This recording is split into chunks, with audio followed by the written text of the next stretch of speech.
Trátase dun proxecto piloto pioneiro en Galicia. Dende mañá, 18 establecementos hostaleiros de Cambados van deixar de depositar o seu lixo orgánico nos colectores convencionais.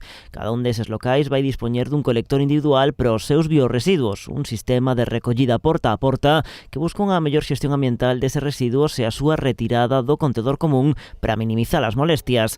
Ademais, ten unha vertente económica. Non vai supoñer ningún coste nin para o Concello nin para os contribuintes, porque o que se busca é valorizar de algún xeito estes residuos e aforrar no coste da destrucción que tiñan estes residuos na central de Sogama.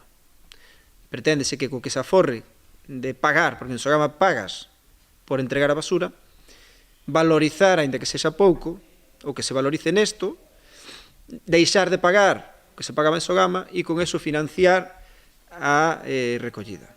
Este proxecto piloto ten vocación de expansión e permanencia, por iso será un dos requisitos do novo prego do Servizo de Recollida do Lixo, un proceso, por certo, que avanza a bo ritmo. Probablemente sexa rápido, non nos plazos que tiñamos previstos nós inicialmente cando decidimos poñer en marcha o tema, porque tampouco tiñamos claro de que a decisión final fora a de que decaese esta licitación. Nós o que queríamos era que o sistema funcionase e sacar adiante o contrato. O concelleiro avanza que hai xa dúas empresas interesadas. Temos ofertas de dúas empresas xa para redactar os pliegos e estamos en espera de contactar a lo menos con unha terceira, que é o mínimo, pero igual algunha máis, para facer a redacción de pliegos. Engade que a situación actual non é beneficiosa nin para o Concello nin para a propia empresa que está en precario encadeando prórrogas dende hai 2 anos.